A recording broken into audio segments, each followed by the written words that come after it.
Tuhan Yesus, kehadiran-Mu yang kami butuhkan di atas segala-galanya. Kami minta Engkau hadir dengan kasih dan kuasa-Mu dan firman-Mu. Kami datang ke gereja bukan karena kami harus, tapi karena kami haus akan hadirat-Mu dan akan firman-Mu. Roh Kudus, Kau adalah roh kebenaran. Bantu setiap kami untuk menangkap seluruh kebenaran firman-Mu. Persis sebagaimana kami perlu mendengarnya. Bersabdalah kepada kami.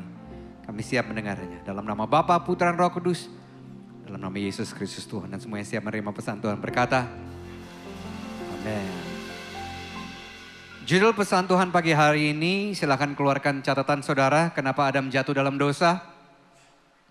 Karena dia tidak mencatat. Judul pesan Tuhan adalah A Teachable Attitude. Semua bilang teachable, semua bilang attitude.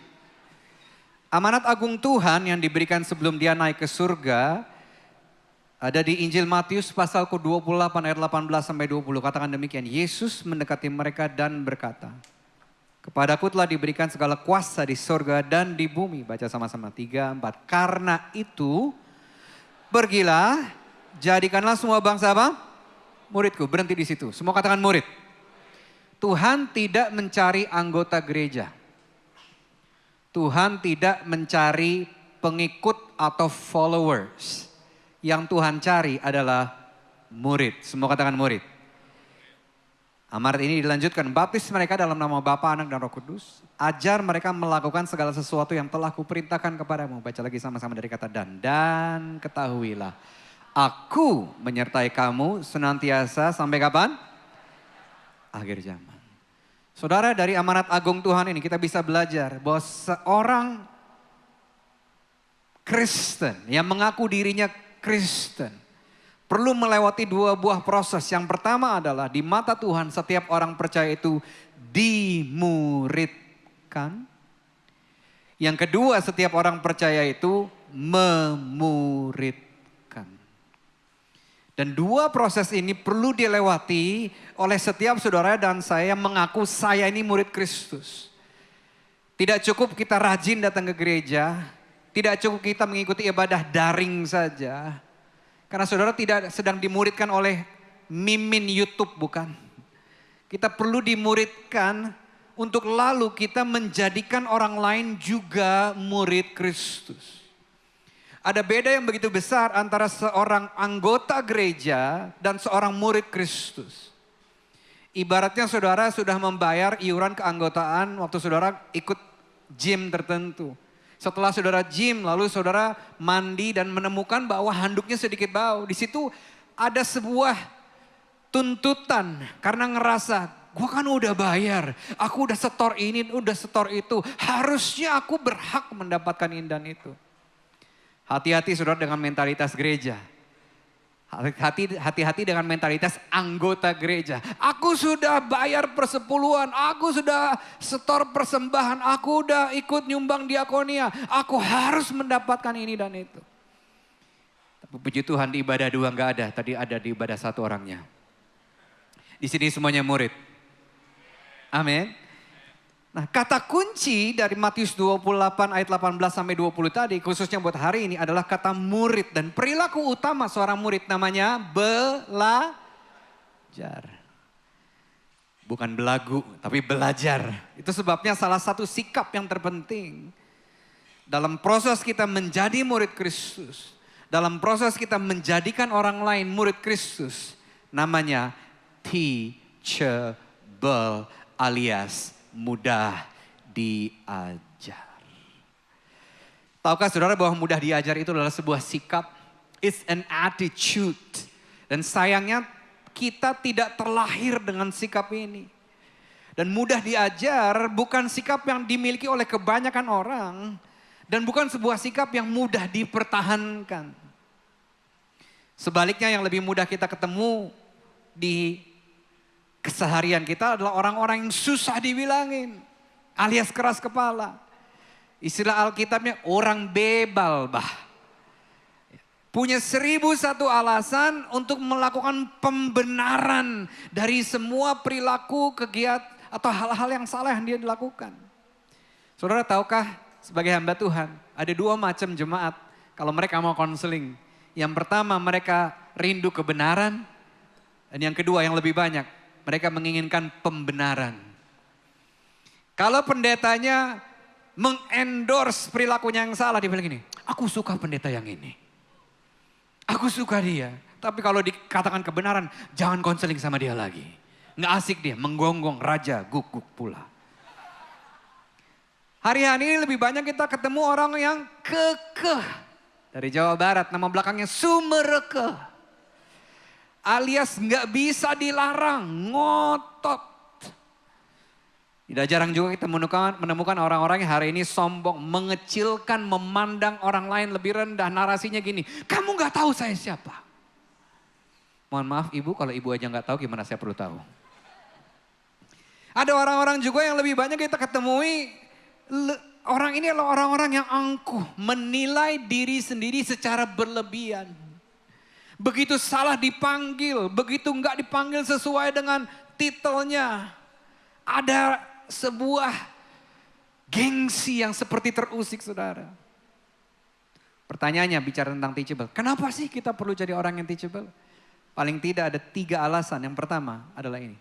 Bahwa sikap mudah diajar adalah fondasi. Semua bilang fondasi.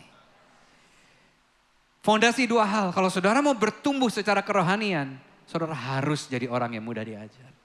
Fondasi yang kedua penting, kalau kita mau dimurnikan karakternya sama Tuhan, kita harus jadi orang yang mudah diajar. Saudara tahukah saudara datang ke gereja tiap minggu bukan supaya saudara jadi agamawi? Tujuan perjalanan kekristenan saudara adalah supaya setiap saudara dan saya menjadi semakin serupa seperti Kristus. Nggak akan ada gunanya banyak ibadah kalau setelah pulang dari ibadah kita nggak makin mirip seperti Tuhan, kita makin mirip seperti manusia lama kita.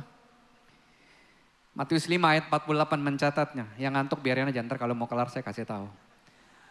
Ya, ada beberapa dari saudara yang lebih butuh damai Tuhan daripada firman Tuhan. It's okay. Ya, pesan saya jangan ngorok. Karena itu haruslah kamu sempurna, semua bilang sempurna. Sama seperti Bapamu yang di surga adalah, kata sempurna di situ berasal dari bahasa Yunani atau Greek teleios. Yang artinya dewasa, semua bilang mature. Yang artinya completeness of Christ character. Makin tua, makin kesini, suami, istri, anak, mantu, cucu, mertua, kakak, adik, bos, atasan, bawahan, kolega. Semakin mudah melihat siapa Tuhan lewat kita. Itu tujuan kekristenan kita. Kita nggak pergi ke gereja, kita nggak rajin pergi ke gereja demi supaya kita masuk surga saja saudara. Tapi supaya sebelum kita masuk surga, orang-orang sekeliling kita makin mudah melihat siapa Tuhan lewat hidup kita. Terjemahan bahasa Inggrisnya mengelaborasi dengan sedikit lebih jelas. You therefore will be perfect. Baca sama-sama dari kata growing. Growing into spiritual maturity. Berhenti di situ dulu. Bertumbuh menuju kedewasaan rohani. Menjadi tua itu pasti, jadi dewasa rohani itu pilihan. Enggak karena saya ditumpangin tangan jadi pendeta, besoknya saya jadi semakin berhikmat. Ayat ini dilanjutkan, ada 2 parameter pertumbuhan rohani, kedewasaan rohani. Yang pertama pola pikir, mind, dan yang kedua adalah karakter. Apa itu karakter? 9 rasa dari buah roh. Ada di Galatia 5, itu adalah semua karakter Kristus.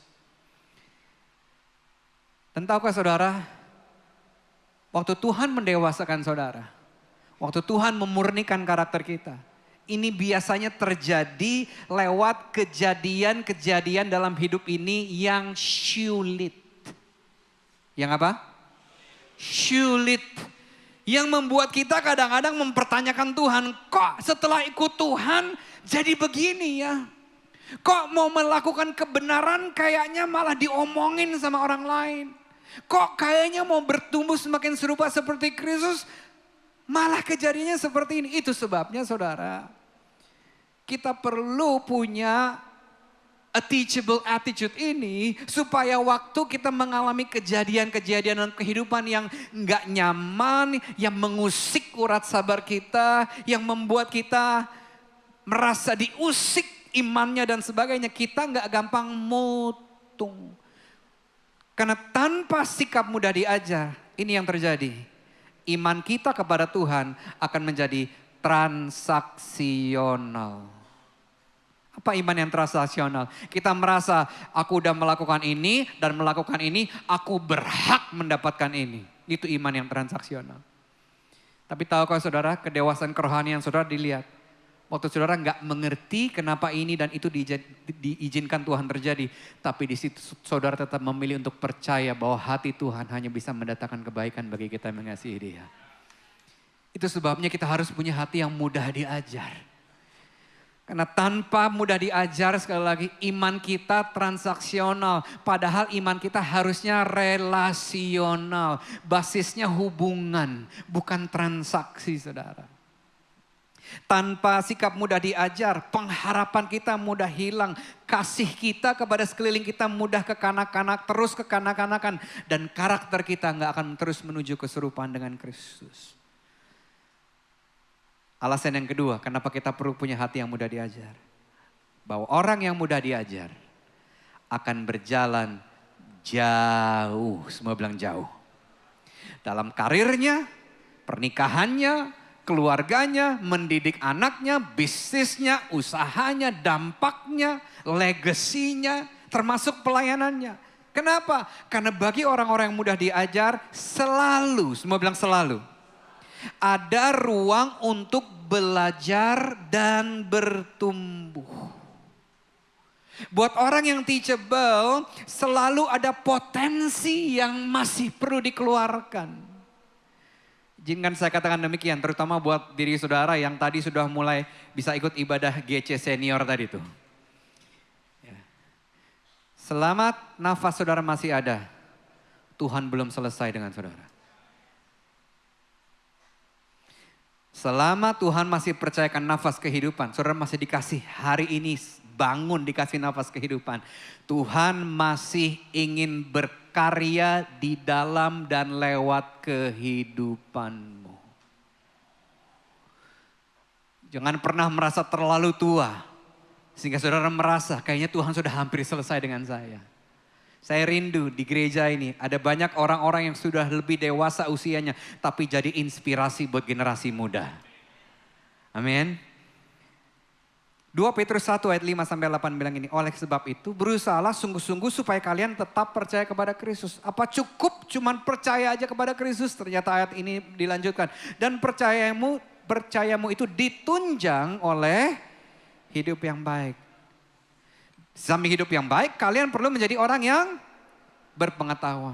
Di samping berpengetahuan, kalian juga harus bisa menguasai diri. Gak cukup di situ. Selain bisa menguasai diri, hendaklah kalian juga memupuk diri untuk, baca yuk, tabah menghadapi segala sesuatu.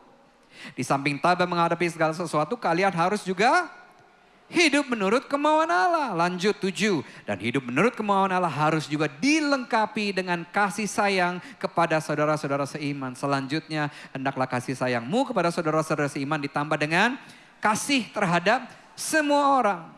Semuanya itu adalah sifat-sifat yang kalian perlukan. Baca dari kata kalau 3, 4. Kalau sifat-sifat itu ada padamu dengan berlimpah-limpah, kalian akan menjadi giat dan berhasil terus. Dan mengenal Yesus Kristus Tuhan kita dengan lebih baik lagi. Saudara bisa lihat di sini bahwa Tuhan mau saudara berjalan jauh. Tuhan mau saudara punya perjalanan kekristenan yang progresif. Itu sebabnya saudara kalau mau dapat progres harus mau berproses. Itu sebabnya alasan yang pertama tadi jadi semakin penting. Karena untuk berproses kita harus mau jadi orang yang mudah diajar. Nah, seringkali yang membatasi kita untuk maju dan berkembang itu bukan Tuhan. Tapi sikap kita sendiri. Yang merasa saya ini udah sampai kok Pak. Saya udah gak perlu berubah lagi. Kata siapa? Sekali lagi menjadi tua itu pasti. Menjadi dewasa itu pilihan. Jangan sampai rambut kita tua, tapi sifat kita kesekia-sekiaan. Kekanak-kanakan. Sikap seperti apa yang seringkali membatasi Tuhan bekerja?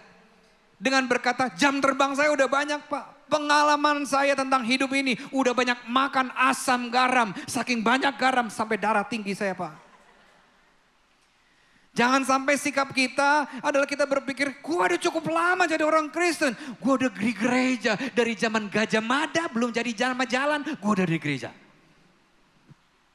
Saudara, sayangnya gak ada orang Kristen profesional. Setiap kita pun sekarang masih a work in progress.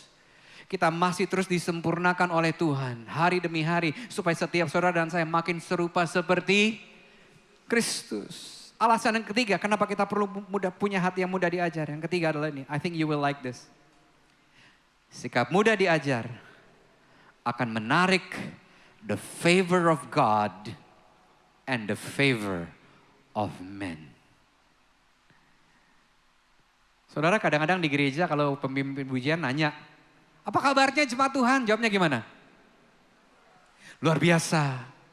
Yes, yes, yes. Nah saya mau tawarkan narasi yang lebih kekinian. Kira-kira bunyinya gini, kalau ditanya, apa kabar saudara? Dikejar kebaikan Tuhan. Semua bilang, be. Be itu kayak amin tingkat tinggi. Semua bilang, be. Latihan ya. Dikejar kebaikan Tuhan. Pura-puranya saya worship leader. Ya, kapal perang, worship ya.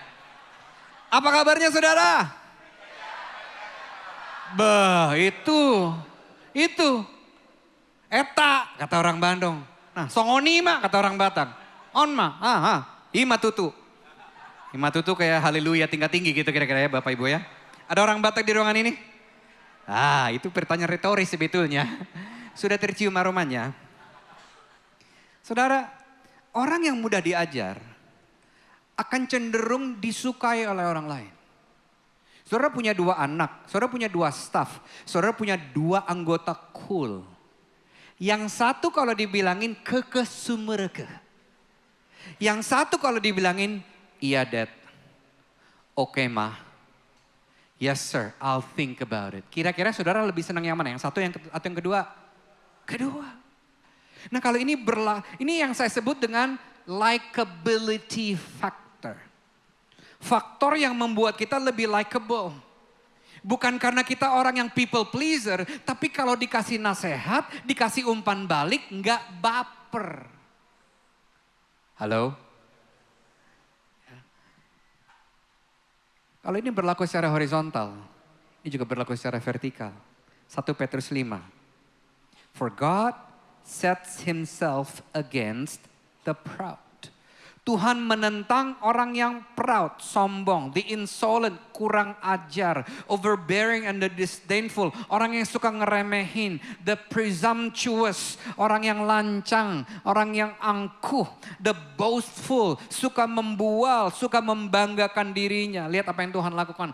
He opposes, dia tentang, he frustrates, dia halangi, dia bikin mereka frustasi, and he defeats them. Dia kalahkan orang-orang yang sombong, angkuh, dan pembual tadi. Tapi, baca sama-sama dari kata but, 3, 4. But gives, yang pertama apa? Grace, yang kedua favor, yang ketiga kepada siapa? To the humble. Ini paket 3 in 1. Nggak cuman dikasih berkat, tapi dikasih kasih karunia atau kemampuan dan dikasih juga perkenanannya. Siapa yang mau 3 ini selain saya? Nah, jangan kejar berkatnya, kejar humble-nya. Kata humble itu perlu ada di kalimat yang sama dengan kata blessing. Saudara nggak bisa minta berkat Tuhan tapi songong. Tahu songong itu bahasa Ibrani. Tapi sotoy nggak bisa, tapi belagu nggak bisa saudara. Kata blessing, kata favor, kata grace, kasih karunia, perkenanan dan berkat Tuhan itu harus ada di kalimat yang sama dengan kata humble atau teachable. Jadi yang kita kejar adalah sikap mudah diajar, itu sebabnya kalimat tadi. Apa kabarnya saudara? Bah. Saudara akan dikejar kebaikan Tuhan kalau saudara humble. Saudara akan dikejar perkenanan manusia kalau saudara teachable. Itu sebabnya nggak ada salahnya, nggak ada ruginya jadi orang yang humble and teachable. Dan saya akan tutup firman Tuhan siang hari ini. Pada bangun yang mulai tidur, wah dia tutup. Saya suka pendeta ini, undang lagi. Saya akan tutup dengan 40 poin berikut ini. Bear with me, jangan tidur makanya. Ya. No. Modom lagi. Modom mau. Tidur kau, kira-kira begitu bahasanya. Karena sikap adalah sebuah pilihan, kabar baiknya hari ini juga. Setiap saudara dan saya bisa memilih untuk jadi orang yang teachable. Mulai dengan 3 kata ini, tirukan saya. Ya, saya mau. Sekali lagi, ya, saya mau. Mau yang pertama adalah mau belajar. Yesus adalah seorang pembelajar yang sejati. Lukas 2 mencatatnya, ayat 40. And the child grew and became strong and full of wisdom. Hikmatnya mentok. 12 ayat setelah itu mencatat ini menariknya. And Jesus grew in wisdom. Orang kalau udah mentok hikmatnya, ibaratnya air mineral yang ini udah mentok, nggak ada kapasitas lagi. Harusnya nggak bisa bertambah hikmatnya, bukan? Tapi Yesus sudah penuh dengan hikmat, masih bertambah hikmatnya. Apa yang bisa kita pelajari? Bahwa Yesus adalah seorang pembelajar sejati. Bahkan adalah salah satu cerita di mana Yesus hilang, dicari sama kedua orang tuanya, diketemukan di bait Allah, lagi belajar, bahkan dari ahli Taurat dan orang Farisi. Itu sebabnya saudara, kalau Yesus yang sudah penuh hikmat masih bertumbuh hikmatnya, bagaimana dengan kita? Apakah kita merasa sudah tahu semuanya? Karena waktu kita berhenti belajar, kita sebenarnya sedang berhenti berprogres atau berkembang. Dan waktu kita berhenti berkembang, kita sebenarnya berhenti memimpin. Apalagi kalau kita seorang pemimpin, saudara. Jangan pernah bilang, gue udah tahu semuanya. No.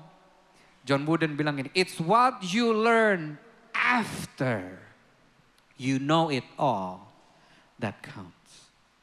Apa yang masih kita pilih untuk pelajari setelah kita bilang, gue udah profesor, gue udah ini, gue udah tahu semuanya. Itu yang jauh lebih penting. Saya berdoa, setiap saudara akan menjadi seorang orang-orang yang pembelajar yang sejati sama seperti Yesus.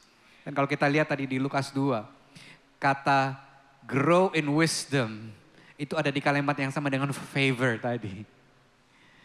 And Jesus grew in favor with God and favor with men. Markus 4 ayat 25. Apa yang terjadi kalau kita menjadi orang yang teachable, saudara, yang mau terus belajar? For whoever has a teachable heart, to him more understanding will be given. Kepada yang mudah diajar, Tuhan akan memberikan lebih banyak pengertian atau pemahaman. Itu sebabnya saudara, orang yang mudah diajar gak akan gampang ngambek dengan kehidupan. Orang yang mudah diajar gak akan ngambek dengan proses Tuhan. Karena kepada orang-orang ini Tuhan bilang apa? Kasih pengertian. Tuhan kasih lebih banyak pemahaman. Terjemahan TSI-nya bilang ini, jadi bagi orang yang merenungkan dan sudah memahami ajaranku, Allah akan menambahkan kepadanya, baca sama-sama, kemampuan untuk mengerti lebih banyak lagi. Kita semua butuh pengertian, saudara. Dalam pernikahan kita, dalam mendidik, membesarkan anak-anak kita, dalam kita kuliah, berbisnis, berkarir, dan juga melayani Tuhan. Mau yang kedua adalah mau diajar. Apa bedanya dengan mau belajar? Mau belajar inisiatif dari internal, datang dari diri sendiri. Pemicu mau diajar itu biasanya dari eksternal atau datang dari luar kita. Dan pembelajaran pertama dan terutama kita harusnya adalah firman Tuhan. Lihat apa yang firman Tuhan lakukan waktu kita mau diajar oleh firman. Ibrani 4 ayat 12 bilang ini. Oh, firman Allah sungguh hidup dan berkuasa. Karena kita mengalami bahwa firman-Nya punya kekuatan yang besar dalam diri kita. Semua bilang besar. Kekuatannya lebih tajam daripada pedang yang kedua sisinya paling tajam. Baca yuk. Jadi firman Allah sangat berkuasa, lanjut, sampai bisa tembus menusuk hati kita. Semua baca lagi terus. Sehingga apa yang disingkirkan? Yang pertama apa? Pikiran, kedua kehendak, tiga niat hati kita. Baca yang sebenarnya dinyatakan kepada kita. Jadi waktu kita membiarkan firman Tuhan mengajar kita. Waktu kita mau membaca firman Tuhan membaca 3 hal ini dari hidup kita. Keinginan kita dibaca, pikiran kita dibaca, niat hati kita dibaca oleh firman Tuhan. Itu sebabnya saudara, kalau saudara mau menjadi murid Kristus, saudara harus menjadi murid firman Kristus. Saudara gak bisa hanya main klaim jadi murid Tuhan tapi gak cinta firman. Gak bisa saudara. Kalau kita mau jadi murid Tuhan, kita harus jadi murid firman Tuhan. Karena Yohanes 1 bilang Tuhan dan firman-Nya adalah satu kesatuan. Menjadi murid Kristus adalah menjadi murid firman Kristus. Dan pembelajaran lain terjadi waktu Tuhan memakai orang lain untuk menasehati bahkan menegur kita. Amsal 13 ayat 10. Keangkuhan hanya menimbulkan pertengkaran. Baca sama-sama dari kata tetapi. Tetapi mereka yang mendengarkan nasihat punya hikmat. Hikmat bertumbuh waktu kita belajar mendengarkan nasihat. Tanpa menjadi defensif atau bilang gini, lu tahu apa tentang hidup gua? You do you, I do me. Hikmat bertumbuh bukan waktu kita hanya mau mendengarkan apa yang kita mau dengarkan. Tapi hikmat bertumbuh waktu kita memilih untuk mendengarkan apa yang perlu kita dengarkan. Alfi, gua tahu lo pendeta. Tapi intonasi bicara lo sama istri lo perlu diubah. Alfi, gua tahu lo pendeta. Tapi pola makan lu harus diubah sebelum ada sumbatan di jantung lu. Alfi, gue tahu lu orang Batak. Tapi cara lu mendidik anak-anak lu perlu berubah. Pertanyaan saya. Adakah orang-orang yang saudara izinkan untuk berbicara atas kehidupanmu tanpa kita menjadi defensif? Gereja seharusnya menjadi tempat yang begitu subur dengan orang-orang yang saling peduli, dengan saling menegur. Sulit sekali aminnya ya. Itu sebabnya saudara yang namanya cool, semua bilang cool, community of love atau komsel di gereja ini. Itu tempat yang isinya subur dengan orang-orang yang ingin lihat saudara bertumbuh. Ingin lihat saudara berubah. Ingin lihat pernikahan saudara pulih. Ingin lihat cara saudara mendidik anak-anak saudara. Dihentikan pola yang salah dari orang tua kita. Berhenti di generasi saya dalam nama Yesus. Pertanyaan saya, milikilah kita orang. Apakah kita punya orang-orang seperti ini yang begitu sayang sama kita. Sehingga mereka tidak bisa tidak menegur. Tahukah saudara waktu kita dengarkan nasihat dan umpan balik dan feedback. Semakin kita ngerasa gak perlu dengerin. Semakin kita defensif. Besar kemungkinan kita perlu mendengarkannya. Ya. Yang ketiga. Mau yang ketiga. Yang pertama mau apa? Belajar. Yang kedua? Yang ketiga semuanya bilang ini gongnya. Mau berubah. Saudara, Tuhan mengasihi engkau apa adanya. Tapi Tuhan terlalu mengasihi kita untuk membiarkan kita tidak berubah. Dan orang yang mau belajar dan mau diajar akan terlihat dari sikapnya yang mau berubah. Karena tanpa kesediaan kita untuk berubah, maka sia-sia semua pembelajaran kita. Mau berubahlah yang justru membuat semua yang kita sudah pelajari dan nasihat yang sudah kita dengar itu jadi berarti. Karena pembelajaran sejati tidak terlihat dari banyaknya pengetahuan atau nasihat yang kita terima. Tapi pembelajaran yang sejati terlihat dari perubahan yang terjadi karena proses pembelajaran itu. Ini kembali kepada poin di Matius 5 ayat 48 tadi. Bahwa setiap saudara dan saya dipanggil untuk menjadi semakin serupa seperti Kristus. And it's a lifelong process. Perjalanan perubahan menjadi serupa seperti Kristus adalah perjalanan seumur hidup sampai Yesus datang kembali ke dunia ini memanggil saudara. Gak ada orang yang sudah selesai, sudah sampai dalam berubah menjadi semakin seperti Tuhan. 1 Samuel 16 ayat 7, tapi firmanlah Tuhan kepada Samuel, jangan pandang parasnya atau perawakan yang tinggi sebab aku telah menolaknya. Bukan yang dilihat manusia, yang dilihat Allah. Manusia melihat apa yang di depan mata. Yang sering kali kita klaim yang belakangnya. Tapi kan Tuhan lihat hati. Iya betul, tapi suamimu kan manusia. Atasanmu manusia. Mama mertuamu manusia. Calon mertuamu juga masih manusia. Bosmu, kolegamu, anggota kulmu, semua masih manusia. Yang orang lain lihat bukan seberapa seringnya kita belajar, tapi atau seberapa pintarnya kita. Tapi orang lain cari apakah hidup kita berubah setelah semua pembelajaran itu semua terjadi, saudara. Karena tahu banyak firman berbeda dengan menjadi pelaku firman. Karena prinsipnya kebenaran tidak mengubahkan kehidupan. Tapi kebenaran yang kita lakukan yang mengubahkan kehidupan. Saya berdoa setiap saudara yang tertanam di gereja lokal, di Grow Community Church. Gak hanya menjadi pendengar firman, tapi menjadi pelaku-pelaku kebenaran firman Tuhan. Supaya setiap saudara semakin hari semakin berubah, makin menjadi seperti Kristus. Kemanapun Tuhan tempatkan saudara, akan ada narasi yang saudara akan dengar. Si Bapak itu kok beda sekarang ya?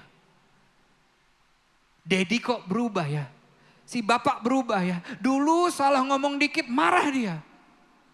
Dulu kalau dia ngomong doa sama dengan A tinggi, naik lagi ke B, naik lagi ke B, naik lagi ke C. Dipikirin naik pimpin pujian apa ya? Tapi sekarang kok dia bisa lebih sabar. Tapi dia lebih mau menyimak sekarang. Dia lebih mau mendengar nasihat. Dia mau dengar-dengaran hari ini. Apa yang berubah dengan dia? Amin saudara. Saya berdoa akan ada banyak kisah-kisah perubahan hidup yang terjadi karena saudara tertanam di Cool. Karena saudara mengizinkan orang-orang yang begitu peduli dan sayang sama saudara. Gak punya kepentingan lain selain melihat saudara bertumbuh makin dewasa dan menjadi semakin serupa seperti Kristus. Akan ada banyak cerita-cerita pernikahan yang pulih karena tertanam di Cool. Akan ada banyak cerita anak-anak muda yang tahu identitas dirinya. Aku hanyalah apa yang Tuhan katakan tentang aku. Identitas diriku tidak perlu ditentukan dari apa kata orang tentang aku. Amin saudara. Jangan sampai kita menyesal di kemudian hari karena kita tidak mau berubah setelah mendapatkan nasihat dan teguran dari orang yang mengasihi kita. Lalu kita berkata seperti Amsal ini. Saat itu engkau akan berkata, orang kayaknya menerjemahkan ini orang Batak. Hanya orang Batak yang pakai kata tolong kau apakan dulu itu apanya, supaya apa itu apanya. Ya.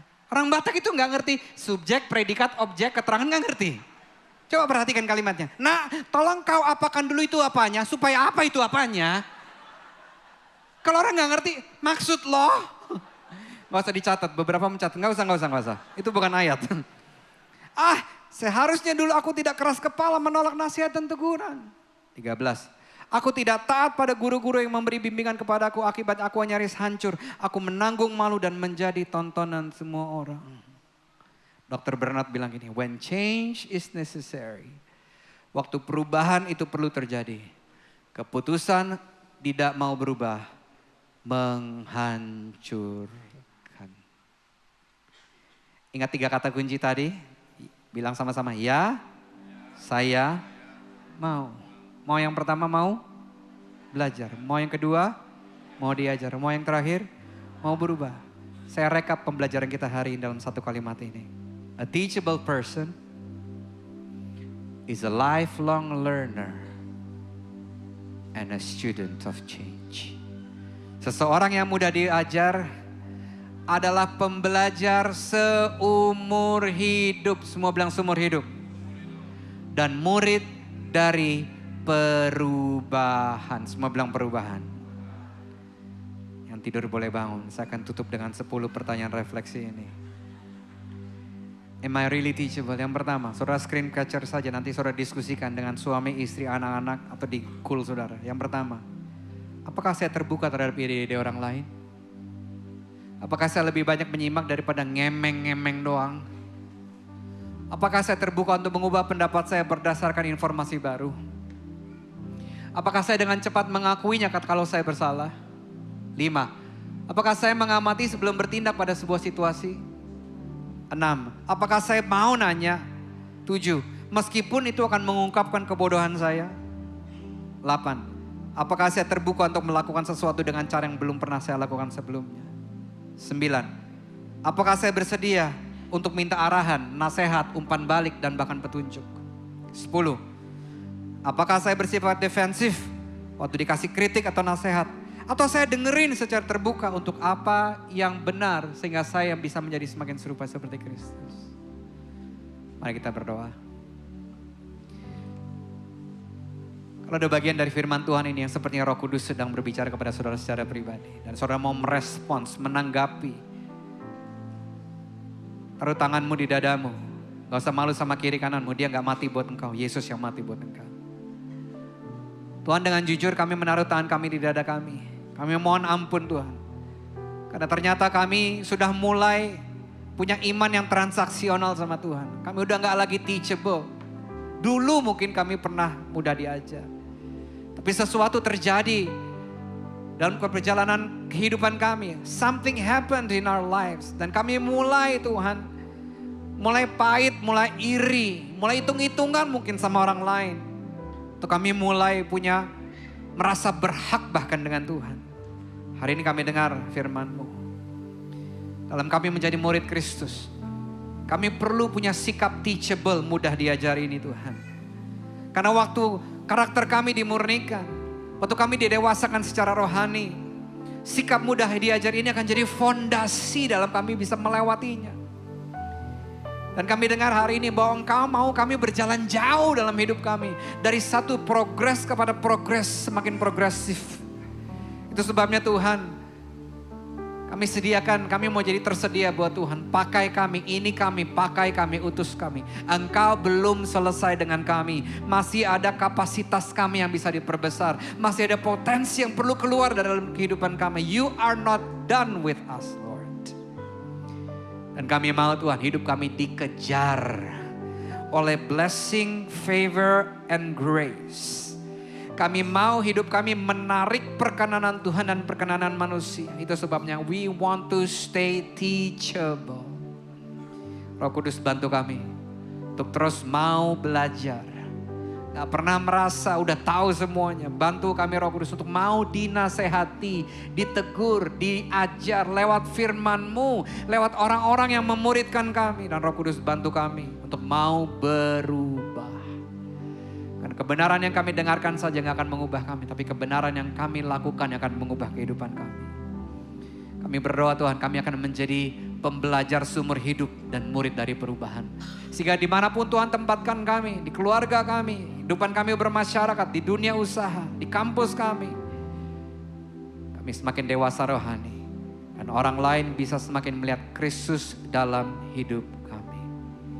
Terima kasih Tuhan. Dalam nama Bapa, Putra, Roh Kudus, dalam nama Yesus Kristus Tuhan.